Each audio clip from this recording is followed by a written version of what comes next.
Hey, what's going on? This is James King Baskin from Outsource Kings here, and I am here with the man, Bryan Ryder, BD Growth Partners. Very, very excited to get this guy on a video call with me, and super excited. This guy has helped me a lot early on in business. He took time out of his day while he was traveling overseas to have calls with me. One person I have a lot of gratitude for is this man himself. I'm going to introduce him to you. I'm going to have him tell you who he is and what he does, and I'm going to turn it over to him himself, Bryan Ryder. Thank you. Thanks for having me. And so, who exactly are you, and what do you do? So I help businesses accelerate their growth. It's something I've done for the last 13 years. I think, for me, accelerating growth became a really interesting challenge to solve because what I saw when I was 25, and I saw a lot of businesses and a lot of entrepreneurs working 100 hours a week and really didn't have time to do what they wanted to do. And I kind of looked at that and I said, hey, if I really want to do this, I got to find a way to get that same result, but I can't work that amount of time. So it's just really put me on a continual path of, hey, how do you leverage more? How do you effectively learn to leverage your time and energy to get results? So, all the consulting I've built, not only getting results and helping grow, but it's really built around getting results, but maintaining what's important to you. Awesome, man. And that actually brings up one of the question that I have on mind. What has been like one of your largest case study results that you've had for one of your clients? The largest case study result. That's a good one. We took a company from 0 to 4 million in a year. That's a pretty good one. I mean, they had some revenue. They went into a new business, and we were able to take it from 0 to 3.7. I'd say 4 million. It's 3.7 million. We should get accurate. And there are some incidentals, but I like to just be as accurate as possible. So.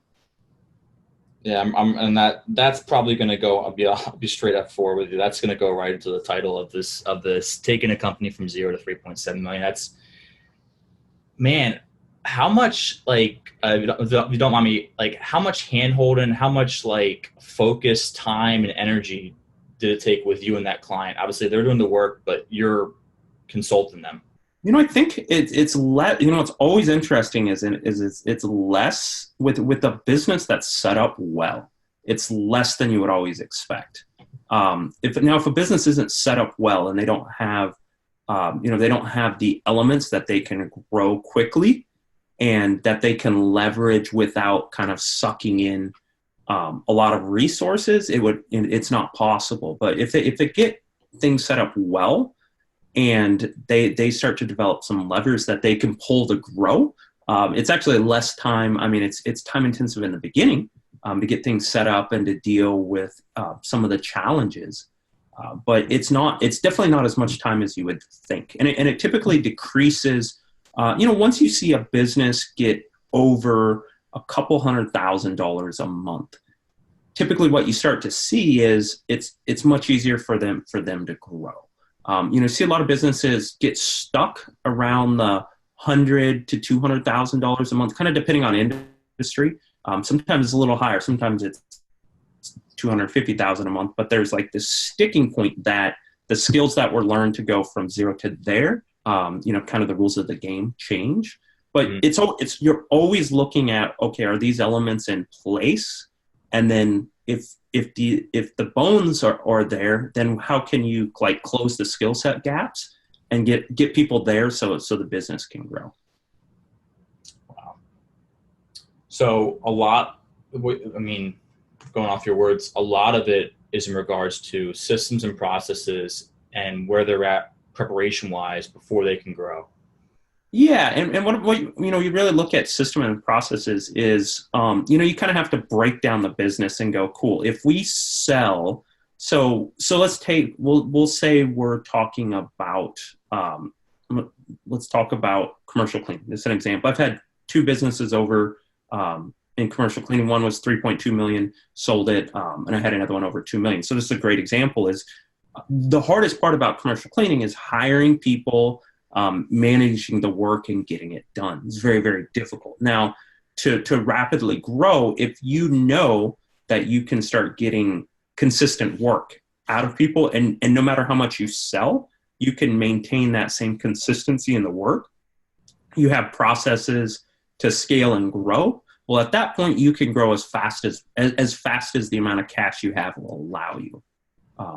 And that's the type of place that you can get into, where you can spend as much money on sales as possible, because you know your operation system will hold and make that money. You know, you'll continue to make that recurring revenue. If you don't have that, if you haven't solved the labor problem and the system problem of scaling there, well, you can't sell more. So you're kind of stuck. So what you typically see, you know, the mistake that we see is entrepreneurs at that point will just try to outsell the problem, but because the labor problem will just get worse and worse, outselling the problem will actually create more issues. It's a very common one. But now if they get that labor thing solved, they can go from 2 million to 5 million quite quickly. Can you just go a little bit deeper, just for myself and for anyone else that's watching? Outselling the problem. Can you elaborate on that? So when we're talking about outselling the problem is a common, like, and now what I'm not saying is sales can fix everything, in the sense of it's going to create more cash to invest in the problem. But what you have to do is, if you want to outsell the problem, you have to take quite a bit of that cash to solve the problem and improve on the service delivery. And what people do is they just try to sell more and more and more to make more and more money. And that's where they can't actually outsell the problem. Does that make sense? Yeah. And because the delivery of the service is inherently going to suck resources. And the problem that we get in, if we start trying to outsell the problem, is if we already have a problem with the delivery of the services, more sales is going to deteriorate that delivery. And what's interesting is it's not so much the money. You'll see an entrepreneur really develop a fear of like growing their business, because, they start getting a bunch of bad reviews. They start having a lot of problems there, and it brings up that fear. That brings up their fear, and they just haven't dealt with the underlying problem. And that's a dangerous spot for a business to be in. More fulfillment, and then the problem's probably only built from there. Yeah. And another thing, because what you start seeing is, and with sales, it's like, oh, we can only take these clients or something like this, and that you start disqualifying people. And now there's sometimes, there's always situations, but that you stop like really working with the perfect customer you can help, because the only reason, like, your marketing set up to sell to that person, but your systems and your operations aren't set up to deliver to that person at scale. So you start to see death spiral. We call it, my good friend calls it a death spiral. And, Bobby calls it a death spiral, where you see the business has tried all this, and then all of a sudden the bottom falls out of it. And it goes from 100, 200,000 a month to, life support. Yeah, I know. And I've seen that with actually some people we've worked with have went from that to basically restarting. And wow, there's so much inside of that alone. And if someone wants to work with you, how do they find you, get in touch with you? What's the best way to do that? Yeah, usually just website, social media. It's, now, especially if it's coaching consulting, most of it's done by referral. Obviously we have a team, and our consulting team and our coaching team. Now we get quite a few clients outbound, and posting on LinkedIn as well. But yeah, mostly if it's one-on-one with me or, something like that, it's typically people are reaching out and work with me. And how did you get into all this? Obviously, you've been in the game for a minute, so to speak. 13 years. When I had a job, you're going to laugh, at a cleaning company. And, I was working my way up. I had gotten to the manager, a manager role. And it was good. And it was, I was working in the middle of the night. I was making decent money for that time, but you start looking and going, this isn't going to work to live the type of lifestyle that I want. I want to travel. I want to really be able to be a family person. And I started looking and going, okay, great. Like there's no path here. Even if I own the company, there's not really the path to get to where I want to go. Maybe I could with owning it. And so at that point, I started focusing on developing skills that detached, my focus since then has been, seeing the problem and developing skills that detach people from the hustle and the grind of the result. And so when I literally, it's a crazy story. I went from having that job to being and I started like practicing that skill in that job. And then I got a very high level consulting job in the Middle East. That was my next job. And I went to making $175,000 a year. And the cool thing about the job, I only had to work 8 months a year. And, since then I've just really focused on developing and honing this skill of like, how do we become more effective and create leverage? Because I enjoy, working 8 months a year and then having 4 months to travel and do whatever I want at 25 was unreal. I got to see a ton of places, and that really shaped my whole life. And it's funny. I don't want to talk too much about myself, of course, but I'm kind of laughing because I forget parts of my life, and I forget that one part of my life was I actually had a commercial cleaning job myself. I don't think I've ever even told you this, and I should have told you when we were talking earlier, but we were cleaning offices at nighttime, or in the morning. They would like come in later in the day, I guess, and we would clean like where all the server rooms were at for like big server companies, and we'd be like vacuuming dust and all kinds of stuff. And I don't know if that was something similar to what you were doing. You were probably like my manager, like kind of thing. Yeah, I did it all. It started with a college internship. And I look back at a lot of things that have helped me. I was getting my business degree in college. My internship was, they're like, you'll learn more about management. I was like, learn all about management this summer. And then they just threw me out on a team and had me clean up garbage and do all that. And then about halfway through the summer, I'm 21, 21 at the time was fun. And he goes, what you got to learn is, how do you keep those people engaged, motivated, and happy to work hard? And he's like, you figure that out, you'll really understand management and leadership. Yeah. I got fired from that job, so I didn't make it. You did though. You made it to Dubai. I made it to Florida. It's actually, or not Dubai, I shouldn't say. That was my next, one of the questions I was going to add on to that was, where in the Middle East were you? So I was working between 4 places in the Middle East: Istanbul, Turkey, Kurdistan, Erbil, which is in northern Iraq. So if I say Iraq, people freak out. Actually, the Kurdish region in northern Iraq is quite nice. Autonomous region, well developed at the time.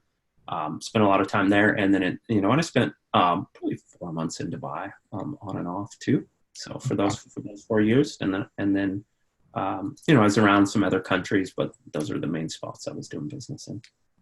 For title purposes, can we put Iraq from U.S. to Iraq, 0 to 3.7 million? I think that would just be interesting. It's catchy. Yeah, it's a pretty catchy. It's funny.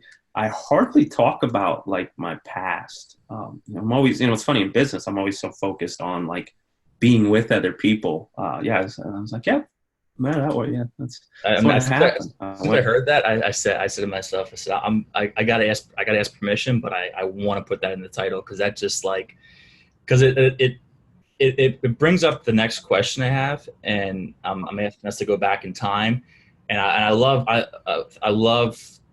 just talking and hearing people's story, because I want to know, what was it like for business purposes and the business type of can't think of the word, I just had it earlier, like the business mindset over in the Middle East compared to what it's like now, or some of the clients you have now?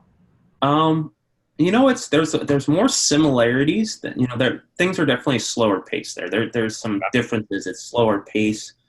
Negotiations take a lot longer, and like I always joke, and everybody asks, how are you so good at sales and negotiation? Like, why is that your thing? it's just natural. And I was like, you work in the Middle East, you figure it out, and you have to, or they'll spit you out and throw you, they'll laugh at you if that happens. But what you start to look at, and I think what's similar is, and I think what really changed things for me is you realize even though you're in a totally different country and they see the problem totally different and they have different backgrounds and things that cause the problem. They have all of these things, but at the end of the day, what's the same is they have a problem and they need help solving it. And they don't know how to solve it. Like at the end of the day, and that's why I say it's so much similar, is everywhere you go, you figure out they have a problem. It's a little harder getting to the understanding what the problem really is many times. But at the end of the day, that's all business. Doesn't matter what country you're in. It's what problem are they having and can you help them? And you mentioned a mutual friend we have, our associate friend, Bobby. And I'm wondering if you were the guy that told him, I love problems. When I have problems, I make a lot of money. Because that's something that he mentions. And I don't know if he got that from you or someone else, but I had to make mention of it because I don't know if it was me or like we had one, like after we worked together, we had one of the same mentors for a little bit. It was that guy or yourself. Because when there's a problem and you have a solution, hold on one sec. I need to plug my computer in. It says, I thought I had this thing plugged in. I had the other computer plugged in. Oh, okay. So moving on, obviously, loving problems, helping solving that. What has been one of your more interesting type of niches or clients that you've consulted for? A couple lately. One is the SaaS. The SaaS industry has been really, really interesting. Like high level sales. Where we're going to Fortune 500 companies, or we have a couple SaaS clients, and what's really intriguing about, and this is what's really, really intriguing is, you think you're at a very, very high level, so you're thinking this is going to be completely different. There's all of these elements, and yeah, you have to be a little bit more precision oriented, but it's the same thing. I think that's what more interests me. Is the more went into there, it's the same types of problems. Now, and it kind of comes into the same thing is we could just simplify business down. But what's so intriguing is they're having the same problems that like businesses that are selling to mom and pops are having. It's like, the messaging isn't consistent, or they're not able to clearly communicate their value. And they have a hard time communicating. So in the sales, marketing, consulting world, it's always the same. It's amazing but it's fascinating because you start seeing contracts that are in the multi-millions, and the thing that flips the switch and helps them make that revenue is the exact same thing that the smaller business does. It's just in a little bit different fashion because the problem of the CEO or the CFO or the VP is a little bit different, or they see the problem a little bit different. But it's just context. And for me, I'm always more. It's always more exciting working with companies and being able to see that where this is the same as my experience. Smaller business, this is the same as the Middle East. These are the same types of challenges. And for me, these days, that becomes more interesting because you just start to see, the study of human nature of what gets in the way of getting the result we want. Super interesting. So pretty much like the same problems you see at a 10K to 100K a month company is very similar to what you see for these Fortune 500. Similar mindset. When it comes to sales and marketing, yeah. It's a Fortune 500 company might be looking to leverage at sales. And these SaaS companies are getting into Fortune 500 companies. But ultimately, it's like, do they have some predictability at sales, and do they really fully understand this? It always comes down to somebody, I forget the person who said, is he who understands the customer's problem the best wins. And that's what it always comes down to. And you see these companies that struggle a little bit to understand really what's going on for the customer. And you see this in all businesses.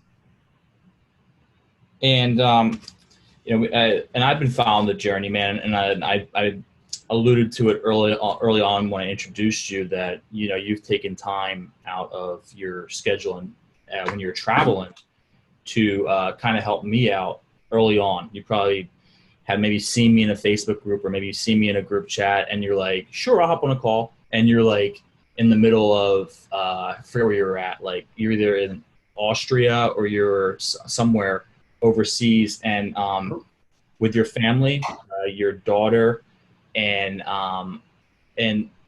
kind of like that. Like I'm trying to develop a question around it. Like everything you've done has built up for this, like travel, living abroad, family life, and so make the big question shorter. How many countries has your daughter been to, man? It's like this journey has been awesome to watch for you. My two, well, she's 2.5 now. She's getting up there. She's been to 45 countries.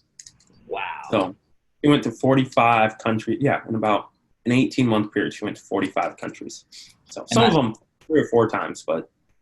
And kind of to hype this question up even more for anyone that's watching this, because we've been getting quite a few people that are watching these videos. Mm-hmm. Bryan is not like staying at like the cheapest Airbnb to do this affordably. You're staying at like literally the best hotels, and they're providing you like a luxury like Versace crib, and they're like, "Oh, here's a custom made crib for your daughter," and I'm just like, "What is going on here?" Yeah. You gotta, you know what? You gotta enjoy, like, you gotta enjoy. I've never done the backpacker thing traveling. It's always been, hey, I'm gonna have fun with this, and I see it, man, and I'm just like extreme luxury hotels, and it's like, oh, here's your chateau, and then it's like you and the family, and like you got like the guy rolling the luggage in, and I'm like, man, when I'm ready for a family, I want this. And tell me about this. Like I told you I am going to talk a little bit about your daughter, because I used to watch this, and one thing is, I don't have any kids, but I just love seeing other people, like the journey with other people's kids. Your daughter's like this world-class flyer. She's like high-fiving people in like, I don't even know what airline it was, Malaysian Airlines or wherever. And she's like Asian Airlines. And she's just like high-fiving the stewardess. She's like, does she have an Instagram yet? Like, what's her handle? Yeah, she does have Instagram. It's Vienna's Globe, but we don't post on it. I tell my wife, I'm like, if we were smart in business, like, but we jokingly say, hey, we did this for fun with her. But I was like, she would be a good business. I always tell my wife. The way that social media, and like I said, man, like a lot of questions I come up on the fly. I feel like by 10, she could like be like a speaker, and like she's getting booked at conferences after she's already traveled to every country. She might even be on point to be the youngest person to hit every country. I don't know. That could be a thing, though. You could have a world record. You don't even know it. There you go. You never know what'll motivate me. This is the funny thing about like when you spend your life trying to create leverage and leverage your time and energy. Something like that might start motivating me, and then you just do it. Like this year, I always knew when kids were younger, I wanted to travel and just really go on an adventure and have a ton of fun. And so we just designed life around it and made it work. And to do that, you have to say no to some things. There were some business opportunities I said no to, but also when you know what to say no to, it's easy to know what to say yes to. And we made it work. I like that a lot, actually. And saying yes to, is it like, I'm going to put words in your mouth, and is it safe to assume saying yes to things meant what's going to be beneficial for my family this past year and allow us to travel? Yeah. What's yes to, and what's going to keep me from having to be places for this amount of time. And I think one of the hardest things about business and life is we can make choices, and we always talk about, live your dream and your passion, but sometimes we can make a particular choice about a period of time and and then just be okay with it. So there was a period of time where I made a choice not to try to like rapidly grow or scale a business, or to take particular clients that I would have to work a lot of hands on. But that was a particular choice. Yes, does it, and in the grand scheme of things, it didn't cost a lot of revenue, but it, there sometimes, on an equity play, we might have been able to sell the company. But ultimately, it's 2 years of my life, and it's easy to make that choice because I can always go back and build another company and sell it. And I think that's really hard. Everybody thinks, oh, you got to be doing all these things. Well, no, sometimes you just pick a period of your life and say, this is what I'm doing during this period of my life. And that's really hard. It's one of the interesting things. You find it really hard for an entrepreneur because it seems like, oh, I'm not focused on these grandiose things, but ultimately, are you building a business to like create a life for people around you, or are you building it like you just start to get clear why you're building it? It's obviously to impact people, and at the same time, you can impact people and be traveling and go to great hotels and do all these things. You can do both of those at the same time. Yeah, and that actually brings us up into probably one of our closing out questions. Anyone that's thinking about working with you, finding you, what offers do you have right now? I know you said you had like 2 different offers out right now. What are they? Yeah, so there's always there's always the one-on-one coaching, which is very limited. It's it's not open all the time. If it's one-on-one with somebody on my team, that's different. Our team's growing. So we have the Create Leverage, which is that program is coach. It's a blend of coaching, consulting with my team, and it's okay. Let's put these elements into place and start executing on these elements, so you can start to build a business that leverages your time and energy. And then one-on-one coaching with me, and then one of the other things we do is if companies have those elements in place, is a lot of times we will do like a percentage. We'll do like a performance-based sales and marketing with them, where we just get a percentage of new growth with no risk. We also make that offer, and that's typically we love that offer, and it's a win-win because the business owner is just paying a small deposit against commissions, and it's like anything in life. You try to structure agreements that are win-win for everybody. And that's, those are the types of win-win agreements that really work out well.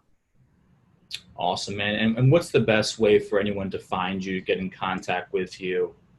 Obviously you can go to the website, bdgrowthpartners.com or bryanrider.com, and reach out to James and say hi. And what I believe in business is you always like to do introductions, because it gives you context of relationships. Sure. And that's where I always like to know, where did somebody come from? James's audiences, which is cool. Yeah. Or even if you just want to connect on social media, I think what happens in business, I think it's really important, is when you don't think about trying to monetize somebody, or your whole goal and your whole principle is help people. Kind of goes back to why I talk, and it's not uncommon. I talk with people and they're left confused, because it's not like I didn't try to sell them anything. Our relationship isn't about selling. It's about contribution and improving people's lives, and contribution. And people are kind of like, well, he didn't sell me anything, or he didn't try to sell anything. And it's like, well, if you think long term, you don't. You try to help them, and if there's a time in life that your services work for them, great. Hopefully they choose you at that point over somebody else. But if your whole goal is just contribution, it changes the game. Wow, that's we're wrapping up right now. What a place to end on is contribution. You contributed, helped me early on, and I will attest, I know your time is super limited, and I think I got 1 or 2 sessions with you, and and you didn't try to sell me anything, and I think that really attests to what you're saying, and we'll put a plug in. Anyone that's watching this, message myself and you say, hey, Bryan Ryder YouTube, I'll connect you with Bryan, or message Bryan himself. Just say, you saw our thing and got some value out of it. And, but just know that Bryan is limited. And I think that's what really added to the value of me. And it's kind of weird. It's not like I'm like out here mentally trying to be like, oh, I don't respect this person's time. But you were so limited that I literally had to respect everything about it, because I only got a hold of you like once or twice. Yeah. Well, when people ask this, well, if you're, but this is a great question too. I know I don't want to keep going. People ask, okay, if you're about leverage and doing things effectively, how does that time, how do you budget that time just to go out and contribute and help people? And the real answer to it is when when contributing people's lives is a way of life, you fit it in. And now that doesn't mean you do 80 hours for free, unless that's that's just part of what you do. That's not what I'm saying. What I'm saying is, hey, if you have a time, sometimes contributing without wanting anything in return. I have a very good mentor that helped me. This brings a rainfall of business that you don't quite know why. It works. And sometimes you don't want to break into the details, but yeah, if as long as it's not up in the 20 hours a week, I spend a few hours with people, just to contribute to them. And sometimes it's not around business. Sometimes I'm calling people up because they're having a relationship problem or they're having some other problem. And for me, it's contribution, and I enjoy it because I get to learn something about somebody and what they're going through. And see inside of what they're going through and contribute in any way. And sometimes I think what happens is when you think contribution is listening, getting really good at listening is typically one of the biggest contributions we can ever make. Yeah. And so I apologize. My phone was going off as all this happened, and we ran over a few minutes. And as you're talking about listening, I'm like, yeah, I'm listening, but I'm like not making the best. You're fine. Yeah, I apologize for that. And yeah, man, I truly do value your time, because this has been awesome on my end. And anyone that's looking to get in contact with Bryan, he's going to be tagged in this video. His name will be in the video. He's on LinkedIn. His website is mentioned earlier. And any social media handles? What's your Instagram? My Instagram is just Bryan B. Ryder. Okay, awesome. And I'm gonna talk with you just for another minute. So I'm gonna close out. Thank you again, everyone, for watching. Bryan, thank you. You're welcome. Thanks for having me. Absolutely, man.